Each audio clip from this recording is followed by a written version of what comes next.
take it the walk-up song will stay this for a little bit? Yeah, it's just a song that kind of keeps me. Francisco Lindor uses it, but it's a song that kind of keeps me like loose, like going up to the plate, smiling, having fun, and I don't know. I think it fits my vibe with you know me. It fits my vibe. Yeah. You mentioned on Sunday in Oxford that looking at changes a lot right now. Have you continued with that approach? No, I mean I do it basically towards the scouting report today. I mean, just based off where I'm at in the season, like I've been sitting fastball a lot. It obviously depends on the count and whatnot. Depends on the situation with runners on base and stuff like that. But like today in that last at bat, I swung at a slider like in the dirt like bad, and so that was his best pitch. And really, when he needed a strike to get ahead, that was his pitch to go to. And so I sat that the rest of the at bat.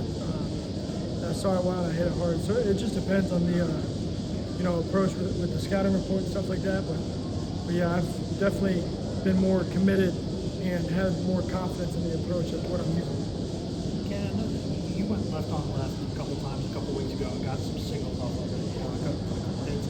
Then you've gone back to right on left. What went into, I guess, that change both ways? So the reason left on left happened was only because of the, I've been struggling for a little bit.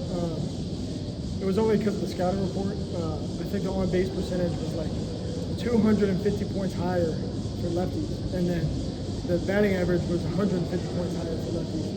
And the only reason I did it, because it depends on like the way I'm seeing it, like it depends on his slot, stuff like that, because I went right on right at Ole Miss on one guy, and it was a very tough look, so I flipped it the next at bat. But that lefty guy for Texas A&M wasn't too far across from his body. It was more over the top a little bit, so it wasn't a bad look for me to be able to go in there and hit left on left. Have you been tempted to stay on the left side with how much success you've had recently?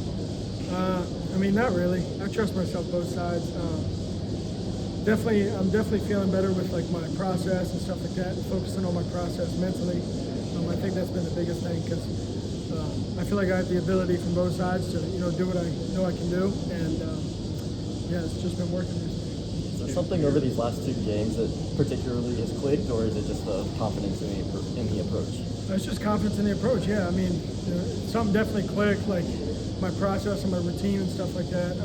As far as like my prep work, been doing a couple new drills that have clicked that I've done in the past.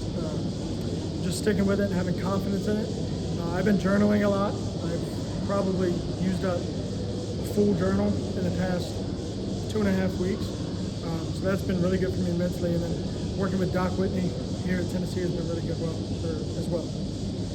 How much do you have to fight the urge to overthink versus just like reacting and playing? Are you a guy who just, when you write things out, when you think them out, it turns out better for you in the long run? Yeah, like when I write it down, it organizes my brain.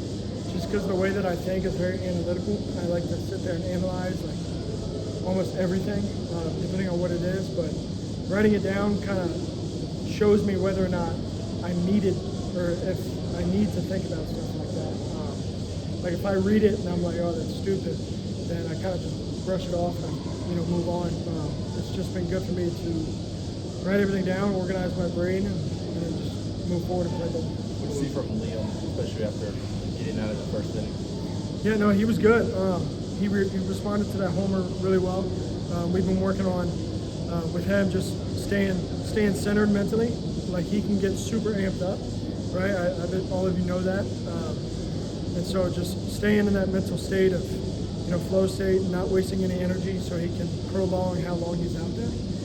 And then he responded well to that homer, and then kind of changed up the game plan a little bit. Not really, but started mixing in more pitches, because he threw 100 heaters out of 110 pitches at Ole Miss. So I think that they had an approach there.